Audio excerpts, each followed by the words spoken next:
Hello, my name is Thomas. Welcome to British Culture Albion Never Dies. Today I'm interviewing Chris Morales, known on Instagram and YouTube as that one Bond guy. If you've been following his account, you'll know that he's been training to be a pilot, so he gives me a pilot's perspective on James Bond and how that has influenced him. Do check out his account, but first, a flying perspective on James Bond 007. Okay, Chris, thank you very much for joining me. For those who don't know you, would you mind giving a quick thumbnail sketch of who you are? Yeah, no, first off, thank you, Thomas, so much for having me join. This is something that I've been really looking forward to. I'm Christopher Morales, that one Bond guy on Instagram, YouTube, a small, not nearly as amazing and robust as your podcast, but very small podcast that I'm slowly getting into. I remember we did some collaborations, especially at the beginning of COVID, where we did some really cool Bond community collaborations, which was a lot of fun. But I just mainly cover everything with the James Bond lifestyle. I started when I was in high school, or I guess secondary school, and went on all the way through university. I just recently graduated, so it's basically following my journey throughout my life through the lenses of James Bond, and I kind of captured small Bond moments, whether they're self-made or I get involved with a community event or just being a part of something just like this. So super excited to talk about something today that I'm also passionate about, and something that I went to school for and is going to be my career. So what did you graduate in? I feel people need to know. Recently just graduated with my bachelor's in aviation. So I went through a program that allowed me to get all my pilot's license from private to commercial, allowed me to get, since it's a Part 141 school, which in the US, the FAA categorizes that as a school that has a certain curriculum and a certain syllabus that if you follow from day one to graduation, you actually get between 250 to 500 hours flight hours reduced that you need total, or that goes towards the 1,500-hour rule where you could get hired by the airlines. So that was a huge incentive for me also as well to do that program, because not only did I get the education, but I got the bachelor's degree in it, and it's something that I love, obviously aviation.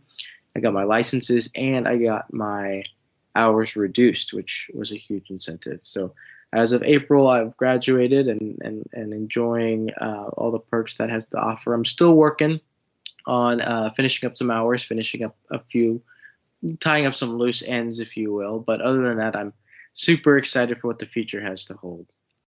Oh, fantastic. Thank you so much for sharing. And of course, flying is one of the skills that the cinematic Bond appears to possess. Can you tell me a bit about that? Yes. So obviously, I'm not saying that Bond has a part in all this, but he has a huge part in all of this. The second that I saw Bond, growing up, I've been around aviation all my life. My father works for the airlines currently. My grandfather worked for Boeing Aircraft Company in the 60s.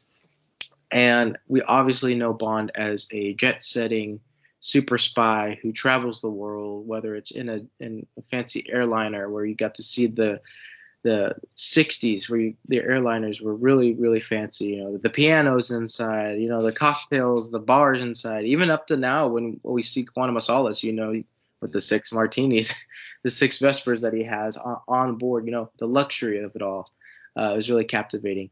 But also the fact that I wasn't too sure what route I wanted to take in aviation, and all of a sudden I saw James Bond, one of my heroes, flying an aircraft, and SPECTRE, or even going back to Little Nelly, and that just solidified the fact that I want to be a pilot, because it's something that Bond, the cinematic Bond at least, does quite often.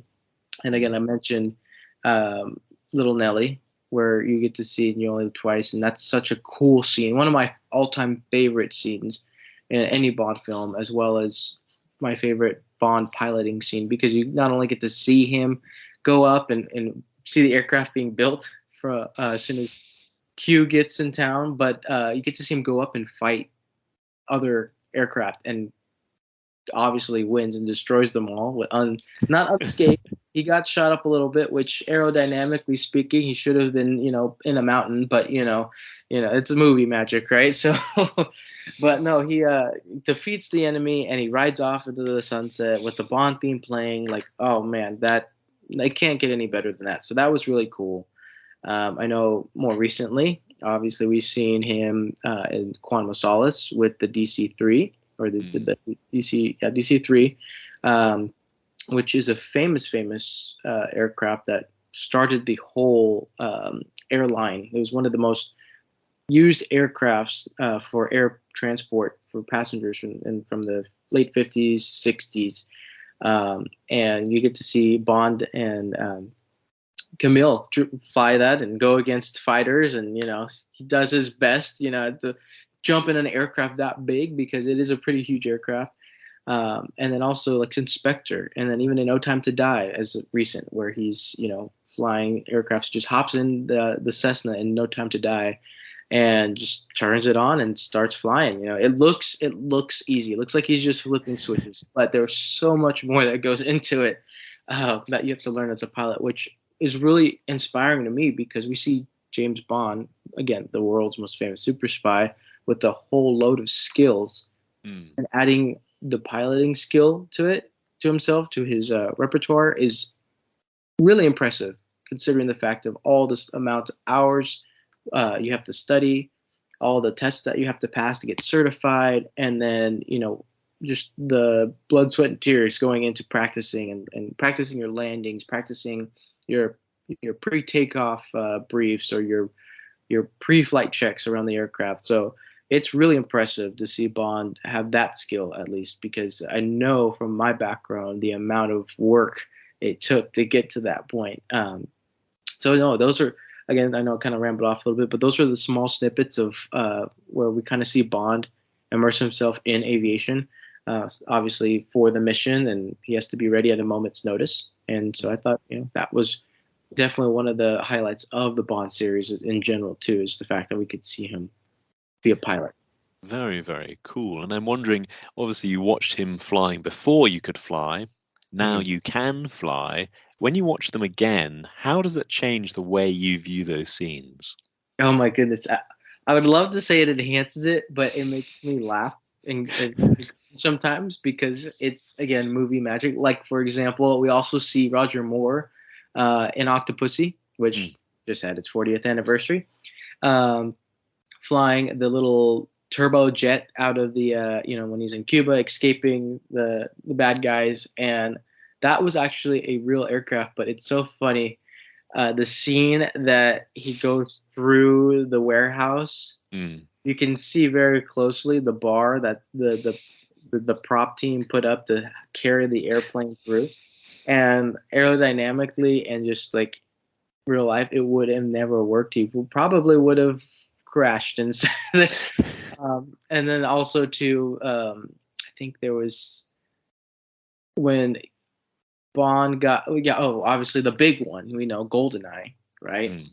Where Pierce jumps off the motorbike and goes into the airplane, where he somehow magically has enough speed and momentum to catch up to the plane and get inside the aircraft, fighting all gravity going against them, forcing himself against all the G's, which at that point they're going at a steep 90-degree angle, nose down, and then he pulls full back on the yoke, which would have definitely broke the airframe of the aircraft, and somehow miraculously gets out, which it's cinematic magic. But it's kind of funny to see now, and understanding the science and behind it.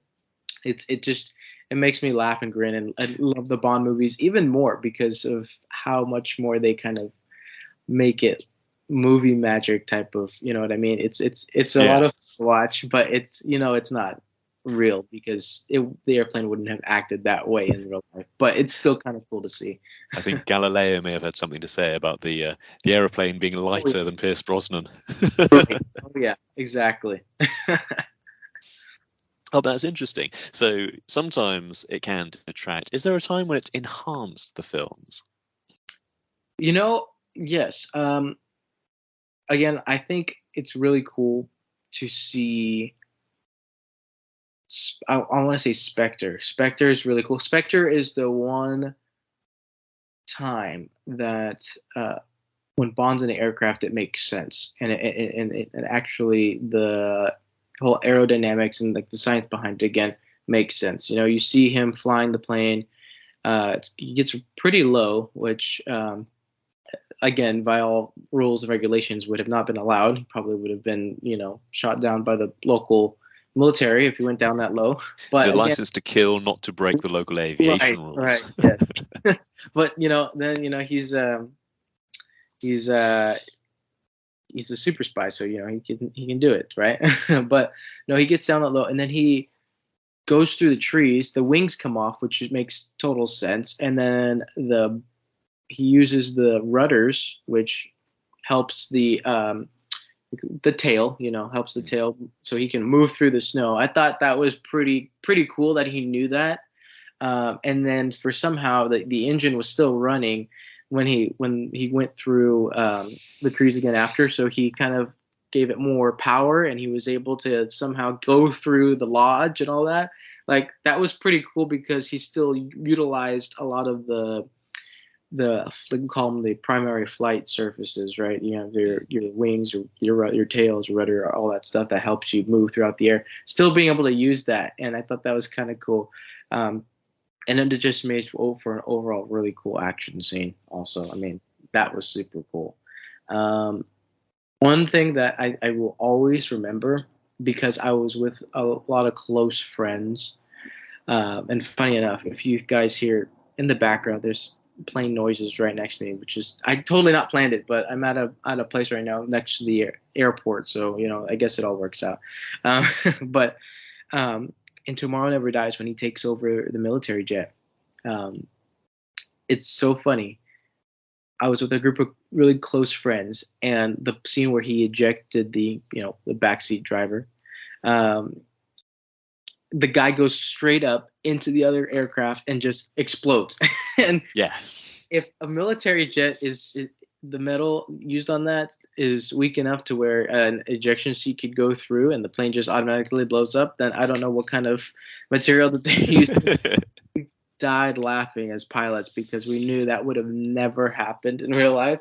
But it's just another example of the fun that the Bond movies do possess. But it was pretty cool to see him actually be able to work, not only because we've seen him more in the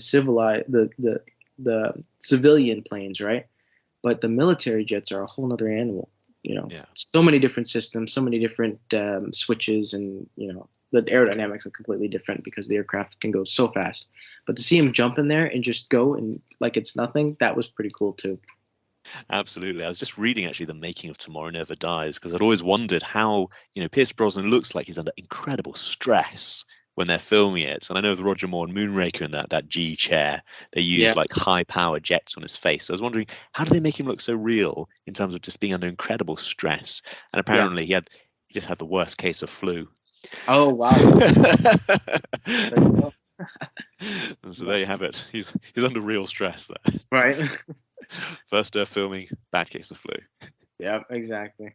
And I mean, it's funny because in aviation, it's like if you're sick or if you have even small allergies, you're not even supposed to go up high at altitude because there's a lot of physical stuff that can mess you up, whether it's like your nasal cavity or whatever, because you're going up high in altitude, right?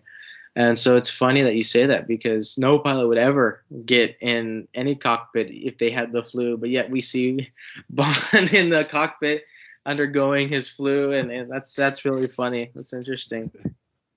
Can you tell me a bit about your flight training? Because it is quite a process to become a pilot. Well, yeah, of course. So obviously, like I went to school. I actually went to a smaller community college before I went to the 4-year university, and I got where I like to call the book knowledge. I went through ground school, which is again just classroom setting, talking about what the different steps to become a pilot, aerodynamics, human factors, which is a huge thing as a pilot, and just what to do and what not to do, which were the federal aviation regulations, and all the rules and stuff. Then I went to my 4 year. That's where I got to use that knowledge and actually implement it physically by actually going up to the flight school and flying. So I flew, got my private pilot's license. Actually, actually the only student that was able in our program to do it under the national average. So the national average for beginner pilots that are getting the private pilot's license is about 70 hours. I got mine done in 56. And that's just because it was nonstop to the airport. I was on the grind of just practicing. We also had a simulator at school, which really helped.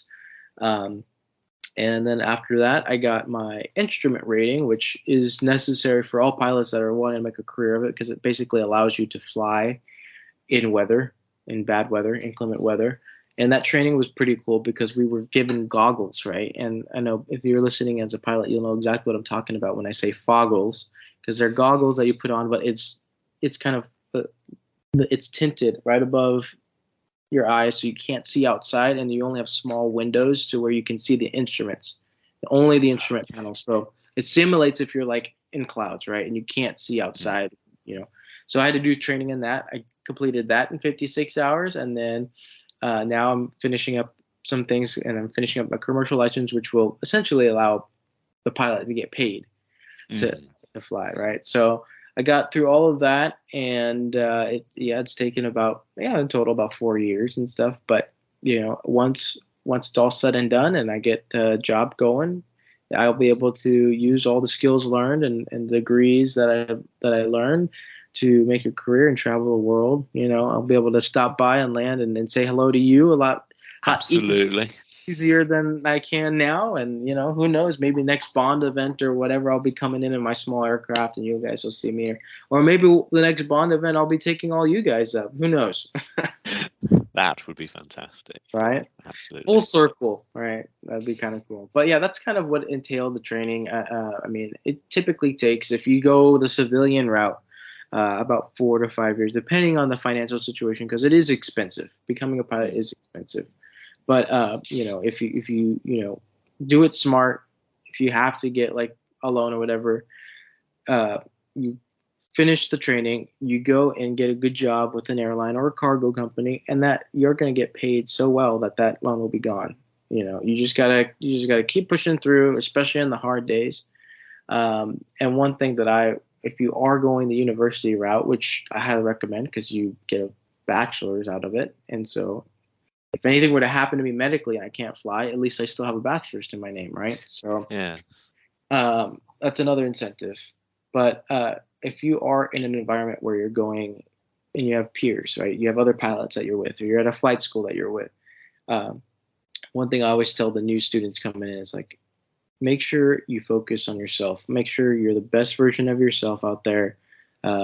Make sure you're healthy. Make sure you're good mentally, because it doesn't matter what anybody else is doing right now. You're the pilot in command, or the PIC, and all that matters is that you are making sure you're at the best, that you're at your peak performance and you're delivering high quality piloting.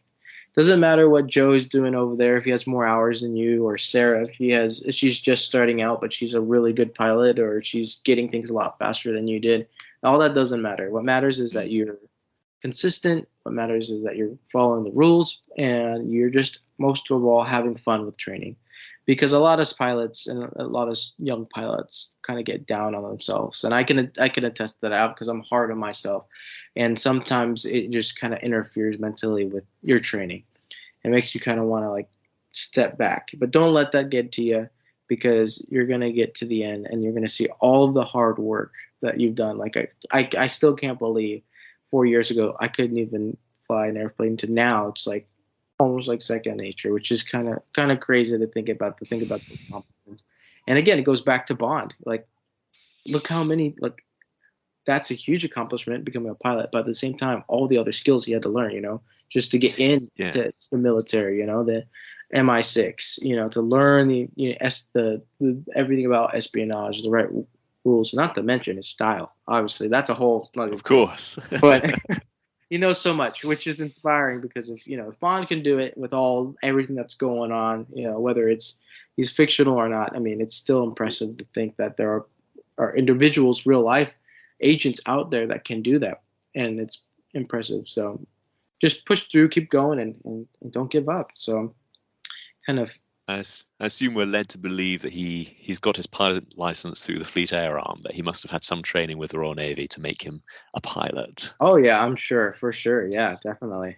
It's interesting too because I know it's kind of cool because again they get the Fleming-esque part of it too.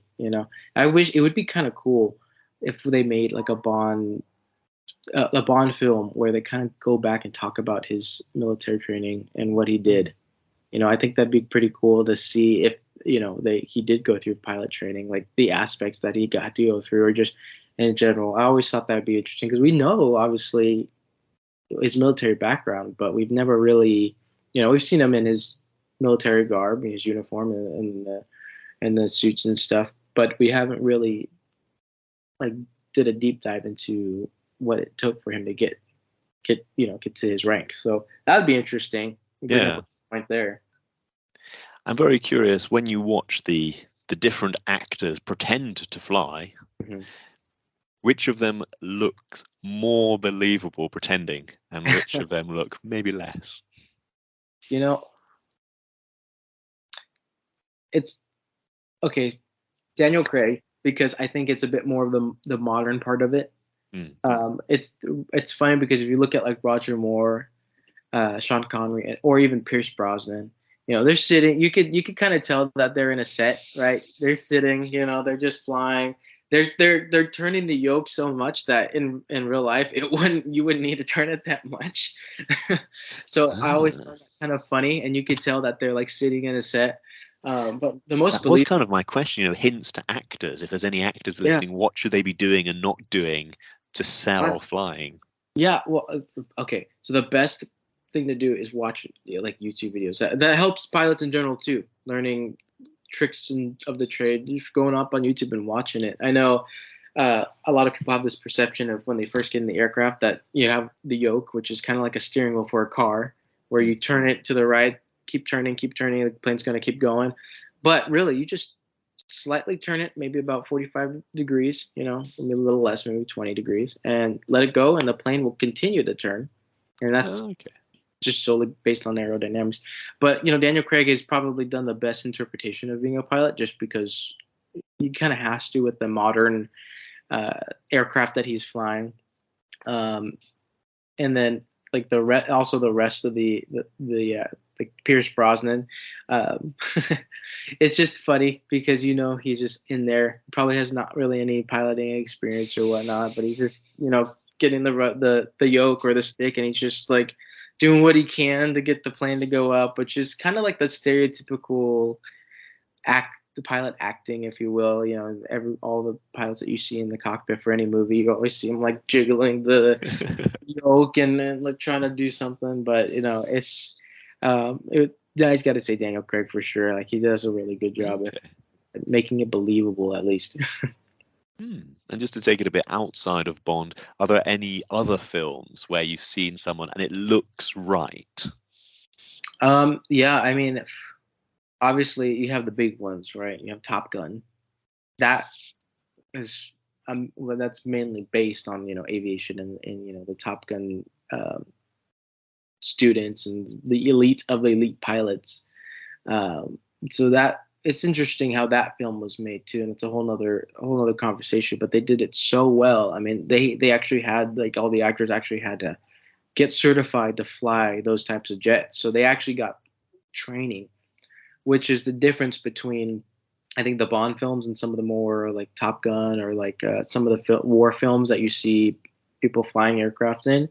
If the movie's solely about aviation and flying, 9 times out of 10, the actors or actresses are going to get some type of training before film. But if it's something to where you see a quick 10-15 minute flying montage, they probably just sit the person in the set and tell them, okay, they may have a pilot. I've heard that they've had pilots on set that kind of tell the actors and actresses what to do, but you can tell the differences. So I gotta say, some of the best films, definitely the Top Gun series. I know there's a few. Let's see, what was, I think, obviously, like the movie about the Hudson, the plane going to the Hudson, Sully, with Tom Hanks. That was really good because they had to recreate the whole real life situation. And again, those are just, those are solely aviation based. But I don't know. I know another one coming up, and that everybody's anticipating is the new Mission Impossible movie. So I'm curious to see. And there's a lot of aviation, a lot of Bond in that in general, which again, another conversation for another day. But there's a lot of aspects of what we love in there. So I'm kind of curious to see how they do Tom Cruise's piloting there. And obviously Tom Cruise known for Top Gun and all that. So he actually is a pilot. So I guess that's an advantage there. But no, yeah, it's also interesting. I don't know if you know, but John Travolta, who did Grease and a bunch of other movies, he's actually a pilot. He actually flies. He has his own Boeing 727 at his house, which is insane. I think he has it nearby. So it's interesting how many actors and actresses actually are pilots. So I'll give you a little homework to do. How many actors and actresses are actually real life pilots? Because the numbers are actually pretty astonishing. It's pretty cool to know that, because they're quiet about it, which is interesting. I think it's one of those things, one of those passions that if you get into it, you got to be dedicated. You got to be. You can't. It's just not like, I'm going to learn this skill and let it be, because you do have lives at stake. You have your life. You have other lives if you're flying people. So that's why I say, like, pilots are one of the most, hardworking, one of the most dedicated people that I know, because of what's so much at stake. Obviously, we know Bond has so much at stake as he's, working for his country and all that. So obviously, I think he's used to the stress and he's used to the hard work and dedication. So it makes sense to why he's probably so easy to get in the cockpit and fly. But no, yeah, it's definitely something that you don't take lightly. It kind of has that. It almost has like that strict military feel to it, because you have to, make sure you're following the rules. You can't deviate when you're given certain instructions from like air traffic control. You always got to be on the lookout for other people around you, all that kind of stuff. So that's where I kind of enjoy it. That's kind of also where I have like a Bond feel, because I'm not in the military, but it still kind of feels like I have a responsibility for, that kind of feels something similar, which to me kind of feels like a kind of a Bond thing to do. Now, Thomas, I have a question for you. Oh, yes. No, you asked me. Is okay. What has been your favorite aspect of seeing Bond at any type of aircraft? Do you have like a specific scene or specific fun moment that you love watching every single time you throw on a certain Bond film, that you just stop everything you're doing, like, oh my gosh, here he goes? Probably the two extremes, like the Man with the Golden Gun, where it just seems, he's a good pilot. It's not a particular battle scene. Maybe it's the music. Maybe it's the search for Scaramanga's Island as he's flying in and out. Yes. That just seems fantastic. That's a highlight of Bond. Too, huh? It's good. Yeah. And then the other would probably be like License to Kill, where he is reliant on somebody else. So it's Pam flying to support him. And I always like it when, the other characters have a part to play too. Yes. Yes. And she says early on she's an accomplished pilot, and we actually get to see it. So, it's good. And that's one last thing. It's like, I never realized until going through all of the Bond films how prominent being a pilot is throughout the whole franchise, which also brings me some kind of joy and some being excited for calling myself a pilot too. It's one of those aspects that a lot of people don't really know until they look at it or are involved in like aviation, that the Bond franchise has, which is really cool. So again, obviously something I'm passionate about, something that I've done, and how it relates to Bond. So it's the best of both worlds. Perfect. Thank you very much for joining me. Yeah, no, thank you. This has been fantastic, and I look forward to chatting with you again soon. And thank you very much for listening. I was joined this week by Chris Morales, that one Bond guy, on Instagram and YouTube, and he gave us this week's recommended rabbit hole, which is actors who fly. I loved having him on. Must get him on again. Check out his accounts. And if you've been messaging me with ideas for future episodes, then thank you very much. If you haven't, you can do so on Instagram, Fleming Never Dies, email albionneverdies@gmail.com. Again, thank you to those who already have. I am working through how to incorporate these suggestions into future episodes. So again, thank you, and see you next time.